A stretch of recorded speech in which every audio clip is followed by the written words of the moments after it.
So I had those two things going on. And so one was sort of really positive, like, keep going and you're doing great things and look what you've set yourself up to do. You took a big risk. You left a, lucrative, whatever, fancy job. But then part of me was like, there's so many things that I'll never get to enjoy again. And I'm being brutally honest. The thought was the best is over. Hey, Nicole, what do you get when a former corporate CEO and a do-gooding executive walk into a recording studio?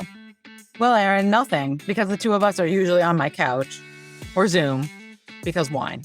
You get a podcast created for Gen X women who are bought into the corporate world but fed up with the BS. I know. It's how to thrive the 9 to 5 or 6 or 7. It's career therapy. It's comedy. It's definitely full-on authenticity. Basically, we give you tangible strategies to rise in your career without compromising everything else. Because work doesn't have to suck. We went to Puerto Vallarta. We did, to celebrate something, a milestone. To have a vacation with 7 of us who have been friends for 28 years and never vacationed, but that you guys turned into, in part, a 50th. But we of course had a crisis hours before we're supposed to go. So, I mean, of course. And you are so good at like managing shit, like taking control. So here's like the funny thing is like, so I guess the crux of it is that our flight is supposed to leave out of Bradley at butt-ass early in the morning. 6:08. Right. Which means we would have to be there hours in advance and blah, blah, blah. Frickin' fucking early. Right. But we were going to get into Puerto Vallarta early. Exciting. Right. Well, later. So we get this text, like basically what? It was like 8:30, 9 o'clock at night. Right before 9 o'clock. The so night before. I'm driving to Sherry's house, one of our friends, because I'm going to stay over there and I'm going to carpool with them to the airport. And the minute this happens, the only thing I can think to do, the only thing is to pull my car over in the dead of the night in an abandoned gas station and furiously start eating my airport snacks. You are the one that has worked in war zones, that's worked for multiple high risk, nonprofits, been in the Middle East. And that is kind of funny. Like, you lost your shit. Now, meanwhile, I was also on the road picking up Ella from work at her little ice cream shop.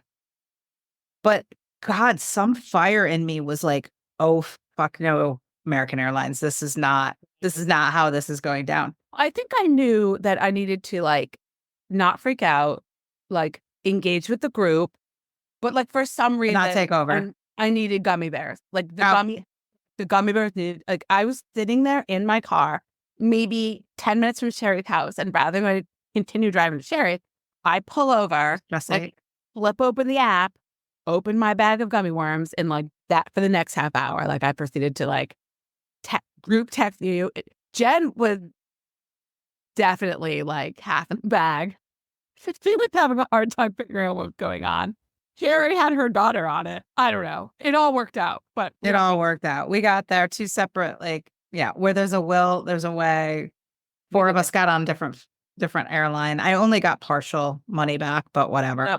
Money back. Yeah, they didn't refund the first one because it wasn't 4 hours, and I thought it would be like the total. But anyway, so we had awesome trip. The lesson is, if you've been friends with people for a shit long time, like, go on a vacation with them. Don't wait. No. Don't fucking wait. I thought about this in the context of our last recording about friendship, about how like your friends go through phases and you're like, oh, I'm not going to see you for like 10 years because of school sports or whatever. Like, it literally took us 25 years to coordinate our schedules. And then one day we were just like, nobody has to drive anybody anywhere. We're going to a foreign country. Like, okay. And then American Airlines tried to fuck with it. In transportation, like these people, like there's something absurd about that. Like, but we made the most of it. I was traveling with the Hollands. We, got a little bit drunk on the way. That helped. So good. I mean, by the time you showed up, my husband was down for the count pretty much. You were already down for the count, and Sherry brought us mojitos, and we were in the pool in like 5 minutes, and it was awesome. Yeah, it was. And then I woke up to this breakfast buffet of my dreams, like mostly exercising or on weird eating plans or whatever the fuck you all were doing. But I was making the most of that breakfast buffet. Like That breakfast buffet was legit. yeah, like I think at the end of that, they must have been questioning their economics. I think I made them really question like economics of the all inclusive. I had never really experienced it before, and so I really wanted to test the limits. As an economist. I was testing. I was really trying to understand like the value there, like the value proposition. It was the buffet of my dreams, and I I felt seen in that room, basically. And then you turned around like what, a week later, and you've been in North Carolina. We caught up a little bit, but how was that? Any good family trip stories? So yes, and I'll say this is that like people have been asking me like, how are you vacationing so much? Well, one of the things that makes me most happy about my current situation is flexibility. Like, I don't know about anybody else, but like a couple years into a job, I need like 3 things to make me happy. I don't need 4, I don't need 10, I don't need 20, I have 3. And one of them that I have is flexibility. And I have been like working, I wasn't fully on vacation, I was working part-time. And that's how I'm able to like consistently like move around these days. So feeling pretty spunky about that. My mom planned a family vacation, which is a fucking oxymoron. There is nothing impressive about vacationing with 17 of your cousins, 17 of us. I love these people. It was like 3, 4-ish generations, all my mom's family. And like the truth is like there was supposed to be more, but there were some complications. And my family had this outpost in a place in North Carolina, in Oak Island, North Carolina. It's right in Cape Fear. It's right outside of Wilmington. I don't fucking know. I didn't fucking know where the place is. I had never even heard of Wilmington, North Carolina. Sorry. Yeah, I thought it was just Delaware. Yeah, nope. And having my parents having lived in Delaware and in a beach community, I was just like, I was just gonna be any fucking different. Well, we kind of have an outpost there because Italians all move together and and Northerners like to take over shit. So we have managed to do that to this poor little island. And my family has a bit of an outpost there. A couple of my cousins, my mom's siblings have houses and whatnot. So we were going down to check it out and to spend some time with like extended family who was also there. And the definition of family is pretty loose in my family. It's like you were born into the family. My mom's name is Ptolomeo. So like you're a Ptolomeo. You were married to a Ptolomeo. You're the child of a Ptolomeo. You've ever like shared a fucking bathroom with a Ptolomeo. Like someone showed up we weren't even related to, but they've just been around a long time. Wait, says the woman who's consistently now at just about every one of our family holidays. But anyway, I came to your family reunion in Greece. Completely legitimate. Easter. Yep. Yeah. This should be the definition of family. It's like, have you consistently shared a bathroom with someone over a period of time? They're family. Like, done. So those are the people that showed up. My family is pretty fucking diverse. But the funniest is not even my own. My poor mom has been really, really sick. And so she planned this excursion and rented a house for 2 weeks across the street from my aunt, her sister. And they were going to like hang out and do like the old lady thing. And my mom got really sick because she's been traveling around like a crazy single lady. And she ended up delaying her flight until Thursday. So we're like, my brother and I and the baby and whatever, we're all there. We're waiting for mom. And she delays her flight to Thursday to go with my niece and her boyfriend. So my niece is like 23. And my mom obviously is her grandma. So, that's an interesting person to be responsible for when you're 23. So their flight gets delayed. Now, this is like a small little airline that is usually that flies out of New Haven, Avello. And it's kind of like a discount airline. It flies out of these secondary airports. It has changed living in New Haven entirely. Like tertiary airports. Yeah. It's totally changed. Like it has linked us to the universe. We have been like living on an island ourselves for the longest time. And now we're like linked to the universe. And it's like, wow, people here have money and time and they want a vacation. Okay. So there's this 1 hour and 15-minute flight to a place I had never heard of before. But now my family has moved to Wilmington, North Carolina. And my mom's flight gets delayed and delayed and delayed and delayed. They show up at the airport at like 8 a.m. and their flight does not end up leaving. I think they showed up at like 6, didn't end up leaving till like 8 o'clock that night. Oh my God. I had other cousins who were on the flight who ended up diverting to Myrtle Beach and driving in, others who delayed their flights the next day. Like, I mean, And the whatever you call it, waiting room at this place is like the size of your kitchen. there, it's like a double. There's no Starbucks. Like they added a little kiosk for food, I think. It's a double wide trailer. There's no food options there. There's nothing. Like quite literally is the size of a double wide twin. And they just kept delaying it so short so she couldn't like head home or whatever. She could have, but they didn't have a car there. And like my house was 12 minutes away, but they kept saying like an hour, an hour, an hour. Yeah. So my mom is not like the easiest person. Like, hope she's not listening. Probably not. She doesn't know what a podcast is. So we're safe here.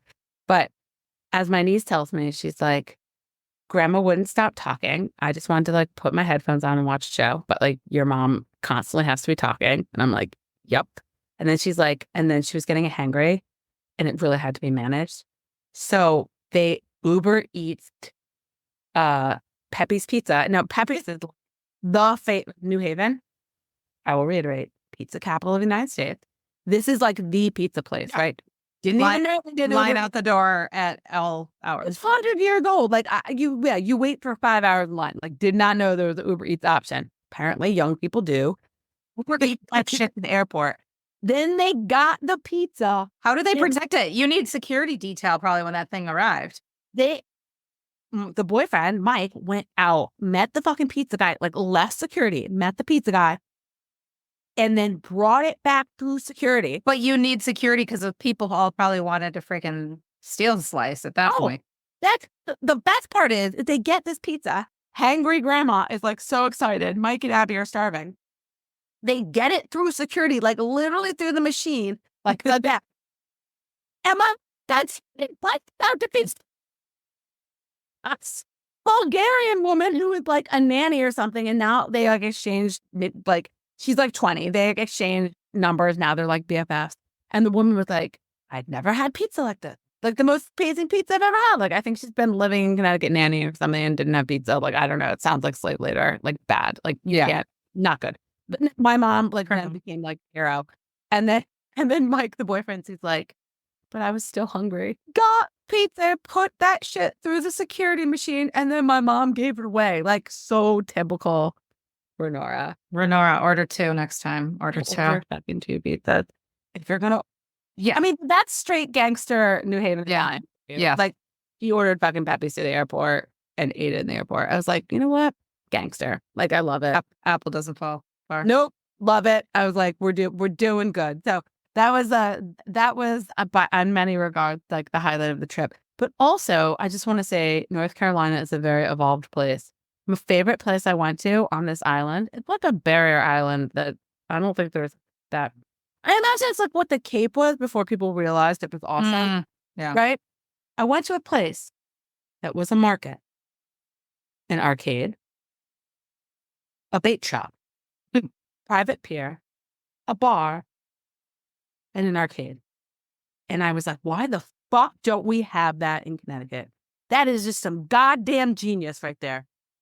There's a nail salon there. This bitch would move in. You can like bait your hook, drink a beer, play pinball, sing along to live music, take your shoes off, go swimming. Like, what's honestly the best place on earth. I wouldn't even notice. It kind of looked like an outhouse. It was like, I didn't fucking know. Luckily, my cousin Dawn, I have met multiple cousins Dawns because I'm Italian and born in the 70s.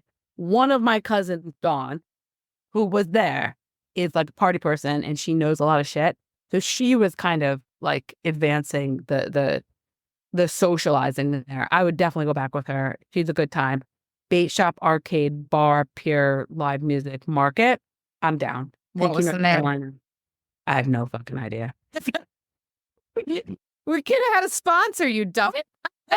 Wait, I have our first sponsor and you don't remember? Can we just say you fucking know who you are? Like that kind of that kind no.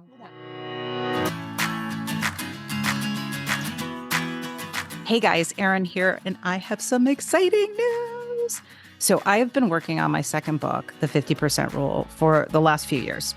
and it's now available for pre-order. Here's the truth. I am totally obsessed with this book. And the reasons are, first, because of the rule. The rule completely has changed my life. I use it on freaking everything. And I've used it helping countless others. So the rule is tested. It is powerful. I've been using it for 5 years. But honestly, that probably wouldn't have been enough to write a book about it. It would have gotten kind of boring. What actually happened is, over the last couple of years, what I started to see was that this rule was actually the secret, the backbone, the formula for so many people's success, like famous people and things and companies like Hamilton and John Madden and Weird Al Yankovic and the Savannah Bananas and Shopify and all these. And so what happened is I realized that this rule isn't just, a self-help rule to get over your problems, which is where it started, but it's actually the thing that can help you go from underdog to unmatched. And I've seen it with many others. So I tell a bazillion stories in there. There's advice, there's research, there's, of course, snarky wit, and a little salty language, of course. I'd say it's sort of like a Malcolm Gladwell meets Jen Sincero book. So to get your copy of the 50% rule, so you don't forget, I know it's kind of weird, pre-order, but you can do that now. You can just head over to Amazon and look for the 50% rule, or you can check it out in the show notes below. Can't wait to share the rule with you.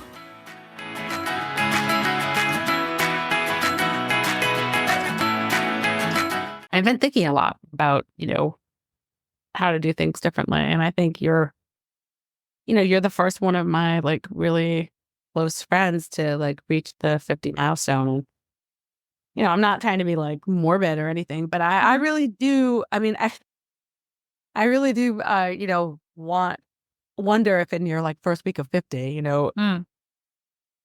what are you reflecting on? Like, what are you thinking about? How are you feeling? I mean, are you like, is it fuck everything 50? Is it like feeling fabulous? Is it freaking hard? Like, I don't know. What kind of 50 is it? Maybe it's a little of everything. I don't know.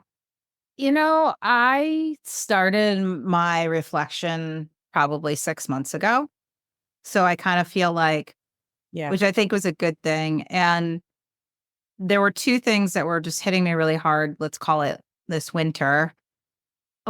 One, I think it does, for me, it has marked this mortality. And not to bring the house down, but like, not in a bad way, but I think for the first time, like, I feel a more finite number, that it's more tangible, that it, we all know people that have, people that have passed in their 30s and 40s, but certainly, it sort of exponentially goes up, let's call it, especially when you get to 60, 70, right? And so there was a little bit of that. And then, if I'm honest, and this sounds catty, but it's not just catty. It's not necessarily just catty, because it has to do with my health, but I think we've talked about it a little bit. I talked about it on a solo episode.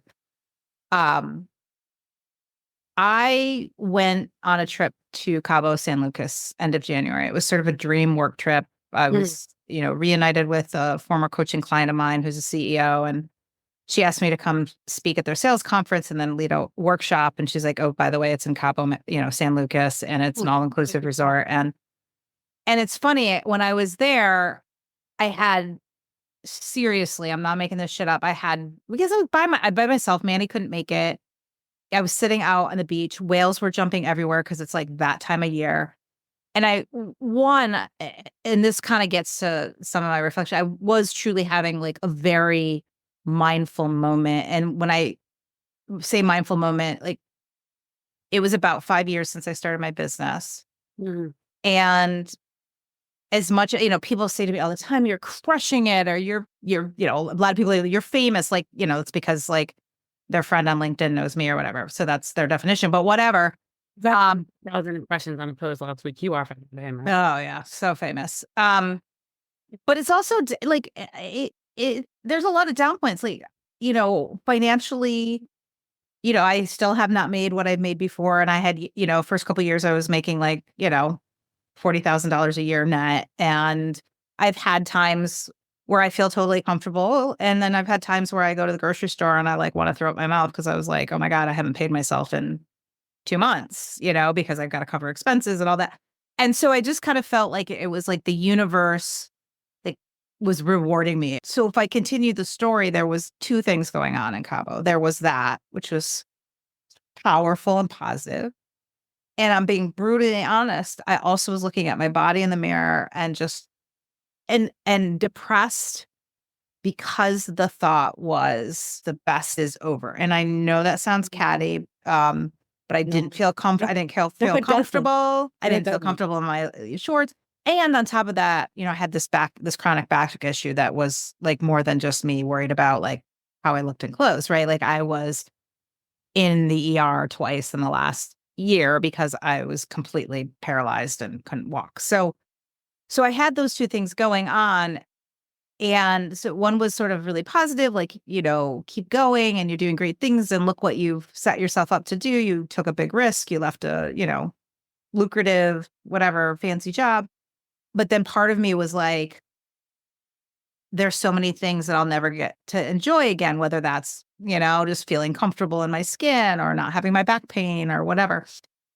And I came back, there's a long story behind, but I did shit about it. And I keep thinking back to our podcast you mentioned this while I was in it, in this transformation. You made a comment about, it was like a metaphor that like when we're off course kind of thing, like you can't just keep shoving the rudder back in, like you're in a sailboat and you just keep trying to put it down further and go in basically keep doing the same shit, right? Going the same direction.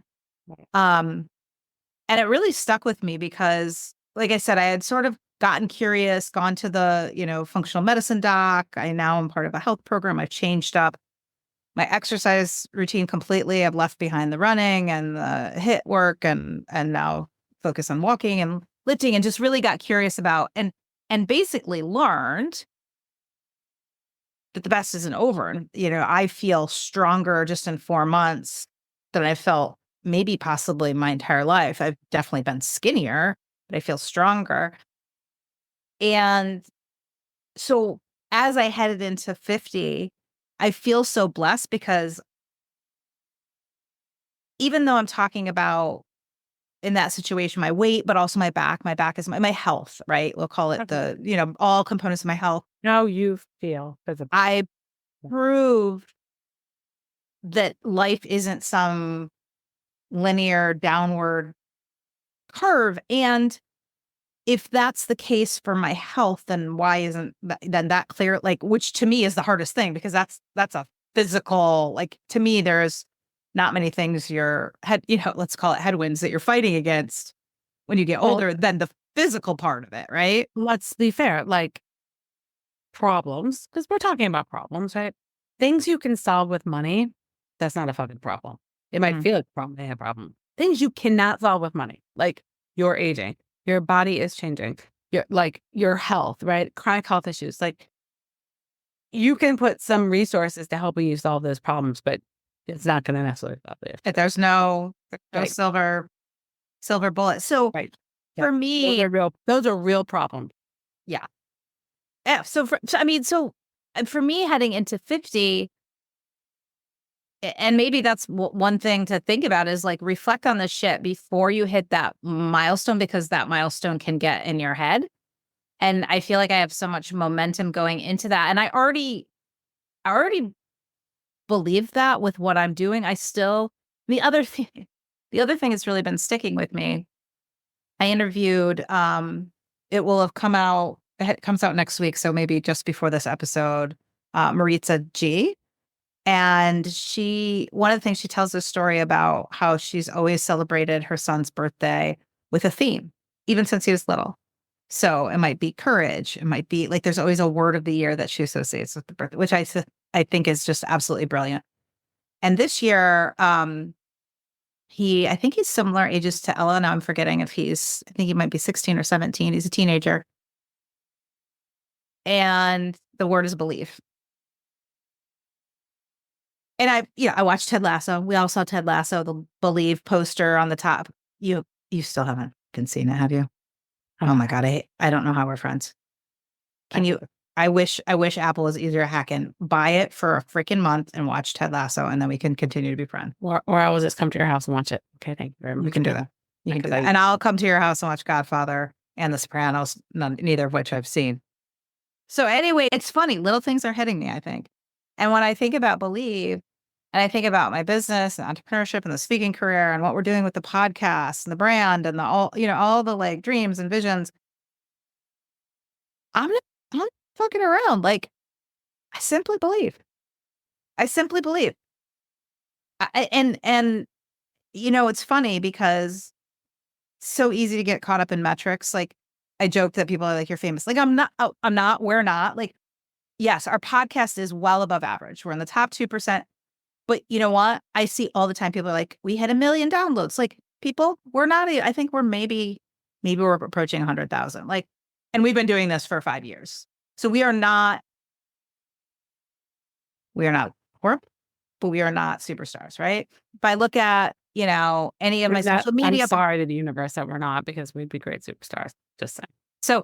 So anyway, the Believe things already really stuck with me, I guess, on the professional side. And I hope we felt like this from the beginning in the podcast. It's so weird. Like, I kind of doesn't matter like who tells us what, like we just keep doing it. We keep believing like this is the kind of crap that people need. And I feel like that with everything I'm doing, even though like I haven't had exponential success. I've had linear growth. I haven't had exponential sex either. I've been married for. I'm like, I sign up for that. That's what happens when you're also going on your 20th wedding anniversary in 4 weeks, but that's all good. So, I think for 50, I was prepared, and I would encourage people. I don't mean prepare like it's some freaking like natural disaster that's coming, but I think it was really good that I did that mindset. So long story short, as I came into 50, I mean, I also realized this winter, I was like, holy shit, my book's the 50% rule is coming out in October, and my 50th birthday is in July. We pretty much have to do preset because there's that pre-sale crap you do, which we're doing right now. It's sort of weird, but I basically said the only reason you need to buy the book is if you want to make me not look like a loser right now. And a lot of people stepped up. Actually, it's been really good. We've had bulk orders, had 4 different bulk orders already, and they won't even get their crap till like early October, into September. So I mean, I was excited about that, and I came into it confident. But I think for me, 50 is about mortality in the best ways. Like 40s are definitely give less fucks. I don't think there's anybody that disagrees with that. Men, women, like there is some, it's sort of like the frontal cortex forms for, those in the 20. It's like everybody kind of goes through that. I swear there's some sort of brain science around 40 where you just give a lot less shits what people think about you. Although I think that only gets better. But 50, yeah. So it's been about like the best is not over. It combined with that, with feeling more confident in what I'm doing and believing what I'm doing, but also just it's super cliche. Celebrating those little frickin' moments, and not just as they come, but going back. So, totally. One of the things that so I had an email a couple days ago, like every so often, again, it's the universe. Send somebody our way, something where it's like these little, like, they're not even celebrity moments. That sounds super like trite. But they're just like these, holy shit, this never would have happened or never come about. So I had one, and I'll talk more about that. It's this, we might do this crazy collaboration with Mall of America, and the VP of Experience may have reached out, and he's probably listening, and I'm hoping we can do some crazy 50% rolling together. But I started dumpster diving, and I was thinking about, I just wanted to reminisce with you. Like I have wrote it down because we need to write this stuff down. We've had some micro kind of cool moments in the podcast, in the business of like, but I have to, can we reminisce on those? Can we sit in the 50 moment? And this is like my birthday present to myself and hopefully others, because they're freaking hilarious. And then I'm going to tell everybody what I my secondary gift to you that I'm giving you for you. So go ahead. Oh, beyond the ode too, because she did write an ode poem. I forgot about the poem. I did write a note, which I performed at our awesome dinner. Yes, in Puerto Vallarta. So the first one, this is hilarious. So starting out the business, sure that like we are going to be a major sensation, that I'm going to be, you know, I'm going to have like 30,000 Instagram followers in a hot second. And like less than 6 months in, I get an email from a fan. You probably don't even remember this. And the fan, whose English wasn't perfect, wanted not just one, but 2 autographs from me because they were such a big fan. It's just a big fan. I was like, I knew it, like 6 months in or whatever it was, like, here we freaking go. You're like, the Netflix contract is coming. It's coming. And so I read it, reread it, and they're like, oh, we live in Hawaii. I want one for my friend too. And I started to get a little bit smelling of fish. I was like, wait a minute. And then I was like, well, I'm going to sign it, but I have 2 signatures. I have like my legal signature, and then I have my like how I sign books, which I do like lowercase versus like how I would sign a check or something. And then I decide to bring it to my husband, and he's like, this is totally a scam. So yeah, so my first micro moment was like totally. I was scanned by an Arabian prince. And I wrote it and put it in my bookshelf, and like think I might even put a stamp on it, and I didn't send it, thank God. But then we had remember that. We had some funny moments. So we had some legit ones. So our first year, maybe you would tell a story about the podcast party at the brewery. Yes. Yes, that was hilarious. So like, I mean, essentially the way I remember it. Yeah, because you weren't right there. But yeah, go ahead. No, but the way that I remember it is that we were celebrating with some of our guests from the first year of the podcast, like all the people that helped us get through the first year, like the first like 50 plus episodes that, you know, 2018, 2019, like who the fuck knows what's going on? Like it was 2019. It was January. No, January 2020. It was January of 2020. It was January. We did it just after the holidays of 19. So it was heading into COVID. Right. And I remember like I had a lot of fucking shit going on, and I was like, fuck it, I'm going to go to this brewery and I'm going to celebrate this one thing that has been like consistent in my life. And like, I remember basically feeling like shit, but going to this anyway, because I was like, we're going to have fun. We're going to celebrate our work. Some of our friends are going to be there. It's awesome. You picked this brewery. Like you knew it. That's awesome. And you go, I mean, we're there and you go up to the counter, and I think the guy who owned the place or ran the place, whatever, like he recognized you. He recognized your name. I went up to buy a beer for Rick, and I gave him my corporate card, business card. Yeah. And he said, can I ask you something? I said, yeah. So he said, do you have a podcast? And I was like, yes. Now, immediately, my only explanation was Nicole's hair. Like he must have seen, you know, whether it's like the character or a picture of you. Still iconic. Even in 90-degree heat, still iconic. Exactly. I was like, okay, so he saw Nicole's hair. Somehow he knows about it. Well, no, he said, my wife and her friends are huge fans. And he gets his wife on the phone, and she pulls up and shows the main website page, like Be Authentic. We were FaceTiming her or whatever. Yeah. Yeah.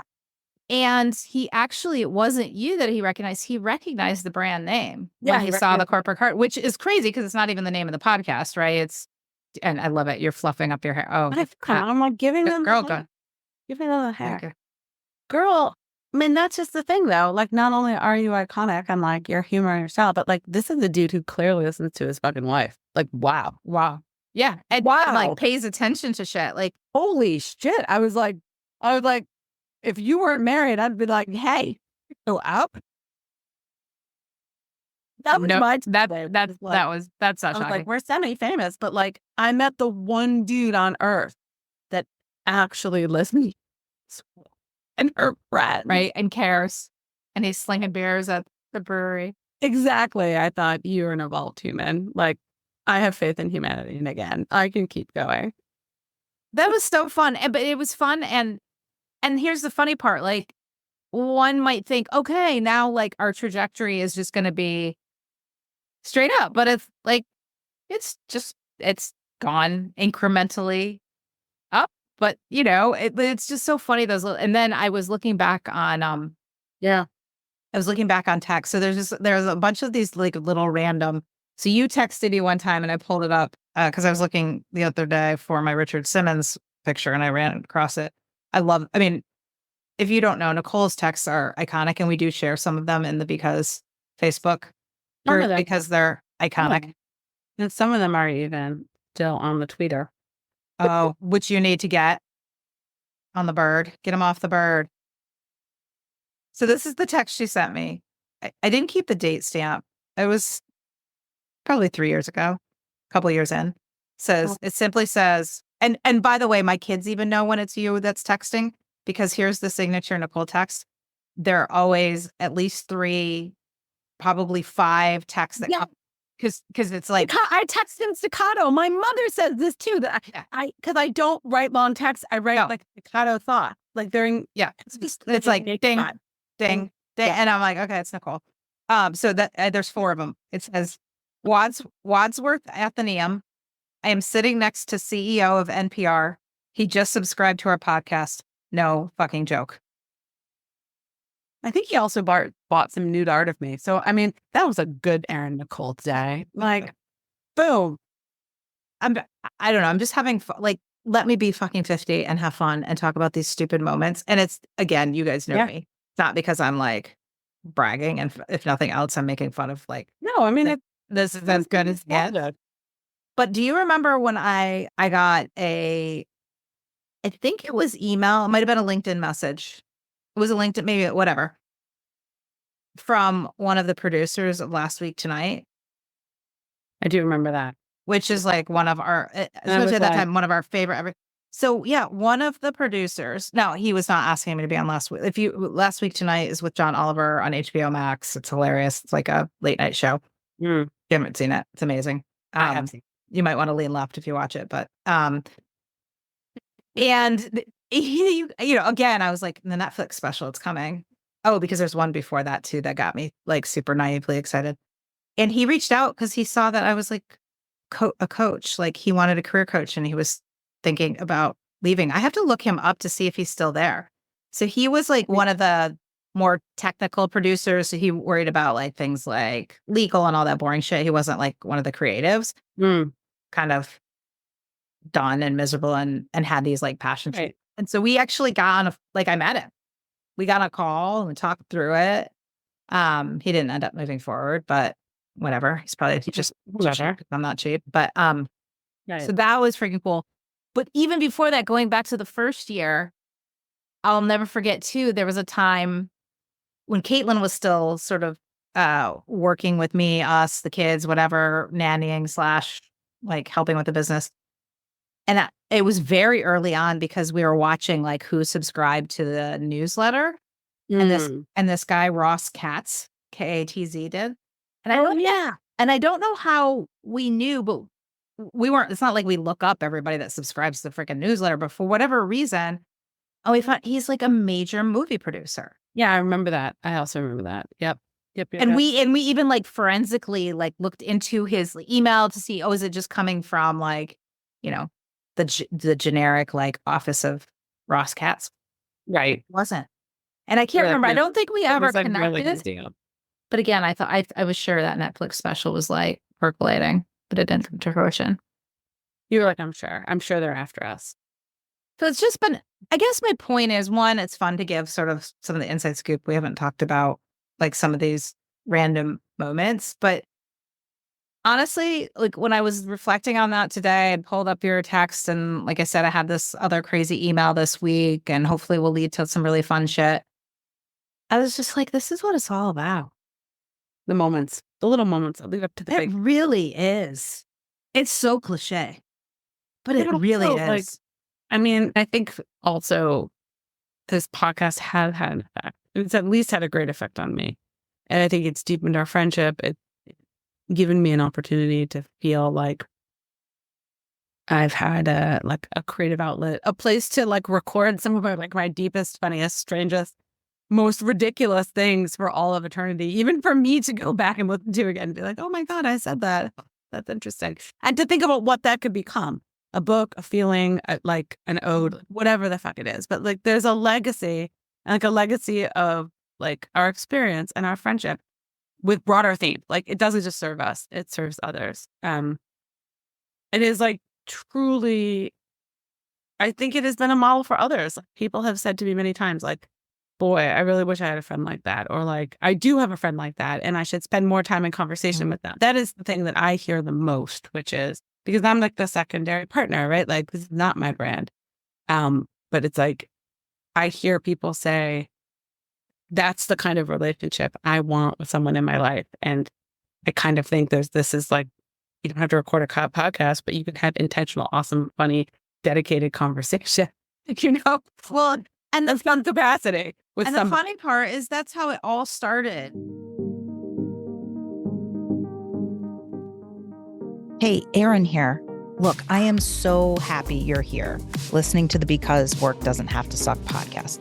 But I'm also guessing that some days it can be tough to get over here, and you may not always have the time to throw in your earbuds for half an hour or an hour. So if you also want career and leadership tips, inspiration, and quite frankly, professional pot stirring, the best bite-sized way to get that from me is to connect on LinkedIn. Almost daily, I share tips, inspiration, and humor to help you, maybe your less than authentic boss too, be more authentic at work. You can find me by searching my name. I'm literally the only Erin Hatzakostas in the world, or at least the online world. So if you can spell it, you can find me. Or we make it easy. You can scroll down to the show notes and click the link there. See you there.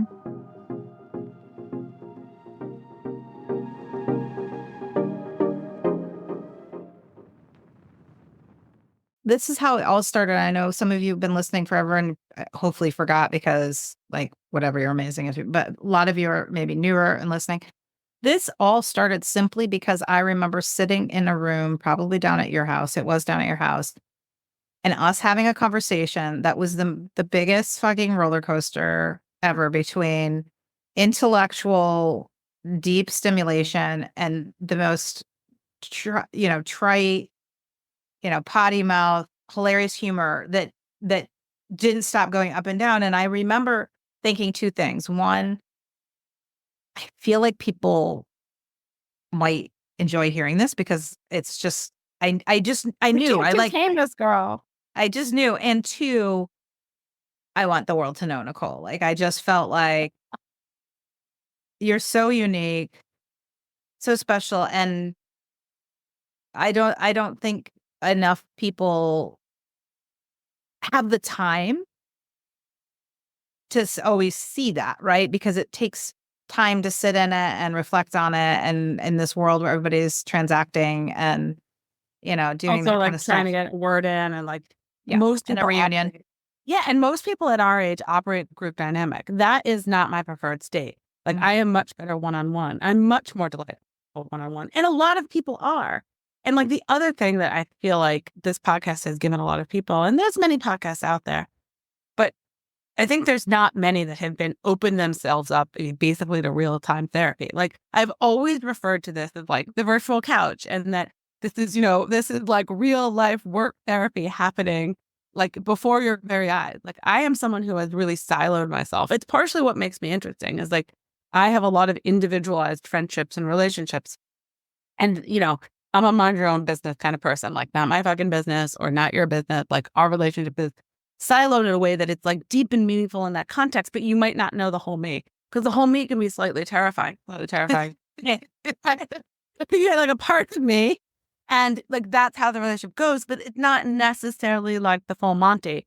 And like, I think our relationship is the full Monty. And this podcast has made me just be more honest with myself and others and to be more like holistic in my relationships. But it's also, I think, given a space for a lot of people. The second thing I hear the most is like the way you think, the way you are, the way you and Erin are two totally different people who operate and function in totally different environments and spaces, even with their own heads. You have this amazing connection. And part of it is because you gave me the platform in which I succeed the most. A lot of great leaders do that. A lot of leaders and managers in particular don't. Relationships don't, which is they recognize what their person, partner, people need thrive. And they Mhm. provide that fucking environment rather than saying, please adapt yourself to this crazy fucking environment that suits me. This is the environment that I thrive in. I thrive in one-on-one, deep, One-on-one, orating, storytelling, improving. exactly. Like allowing my mind and my brain to go crazy. And like the times I've been most successful in life, people, places, the things that I consider success, remembering it. Like if I remember it, because like lots of shit happens to me and I have like a good memory, but not a great one. If I remember it, like it was successful in some regard, meaning it was meaningful to me. It had an impact. It felt good. I gained something from it. Somebody else gained something from it, right? Like, and I remember You talked about it again, right? Which helps you remember. Like Exactly. you told stories, you told somebody about it, whatever. This space has been very, very meaningful to me. And because this is like virtual therapy, like my gift to you at 50 is that I've actually really started real therapy for the first time in my life. I'm so happy. I have evolved. And people might ask themselves, why now, right? Like, I feel like everybody's in therapy and nobody's in therapy, right? Like, I don't know what therapy really is meant to be, but I am very willing to like share my initial experiences because this is slightly terrifying for me that I'm even publicly admitting this, right? Like, but we're in a generation that is like a help yourself generation. And I think people have dabbled in therapy or they have like tried therapy and whatnot, but maybe they haven't really necessarily found like it to be meaningful or helpful. Or they're doing like what I call Sex in the City style therapy, which is like they divulge and they tell lots of shit and about everything going on in their life and use it as a space to like barf up shit, but they're not really looking for nor are they getting honest feedback, right? I'm not interested. So Right. And they want it to just like by divulging their to feel good and to be better, but it's to be better, but like there's some work that there's like the telling, but there's also like you got to do the work. And like, it's not the therapy Olympics. It's not like somebody said that to me, like my therapy is not better than your therapy or whatever. It's not the therapy Olympics. Not, it's not a competition. And frankly, like I haven't asked people because I'm like, what do you get out of therapy? Like, what is it like for you? Right now I'm still like feeling into it, but that said, I actually brought you up today because, we were talking big themes and, one of the themes is like, how do you feel like you fit into your own life? Right. Because of course, am I going to talk about small fucking themes? Like, no, I was like, there's a little Olympics. Look, I was like, I want to figure out like very much along the themes of this conversation that we've been having for like 5 years, which is I want to imagine what my best day is and figure out how to get there. Like really live into that reality. I don't want to the last 48 years, 50 years have been pretty fucking good. They've been great in a lot of ways. And I'm really happy where I've landed. But I don't necessarily want to do it the same way. And there are a lot of barriers and humps and left turns that I don't have time to take anymore. Like you said, we're getting to that point where like it's not that we don't want to make the mistakes or can't make the mistakes. We literally don't have the time. Do not have the fucking time to make those mistakes or to fall into our own shit once again. Yeah. And I make a lot of decisions. Some of them are really bad. And then I would like to not make those decisions.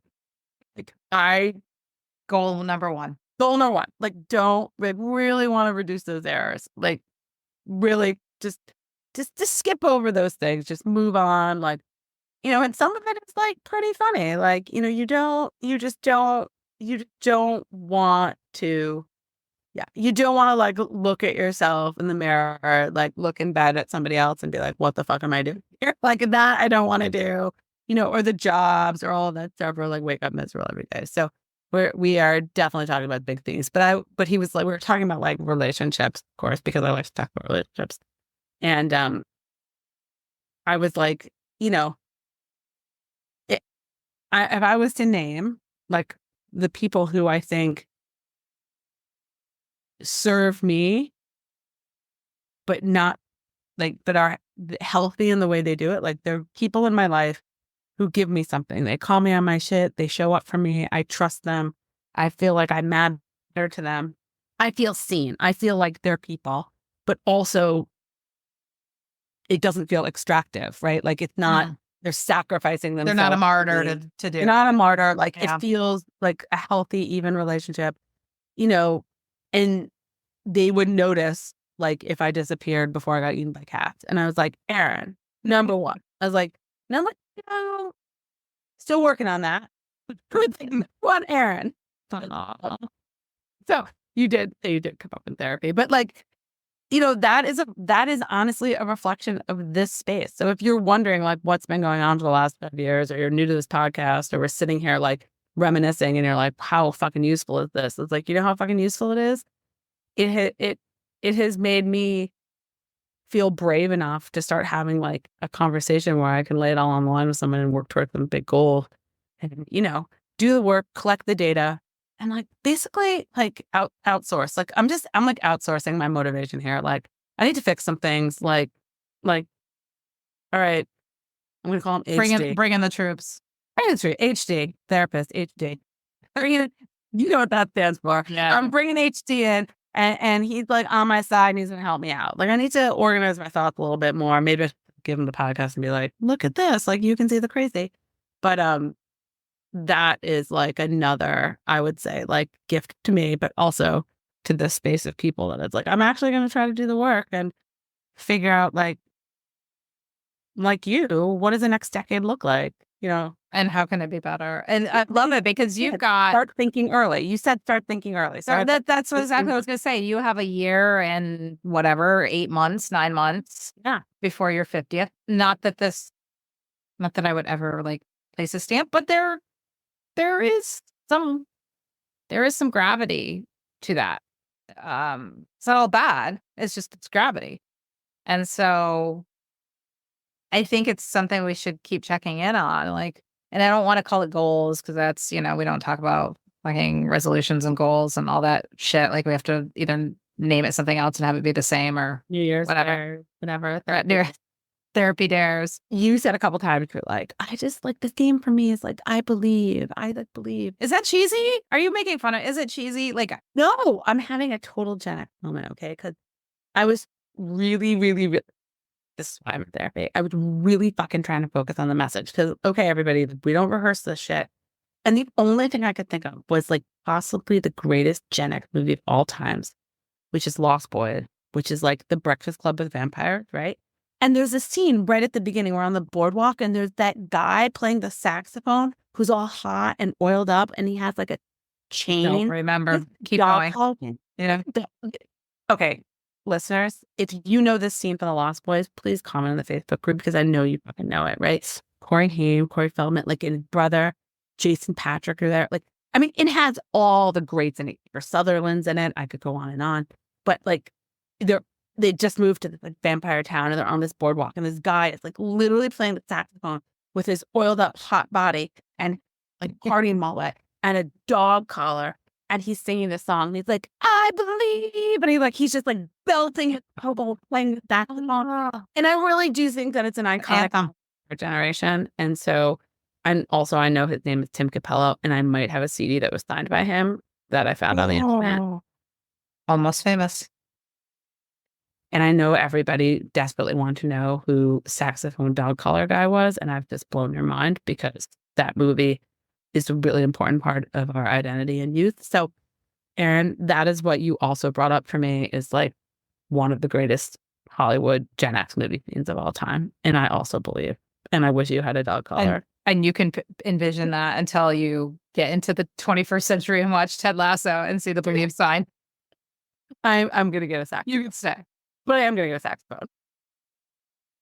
Put that on the 50 list. On the 50 list. Yeah, there's things to do. There's definitely things to do.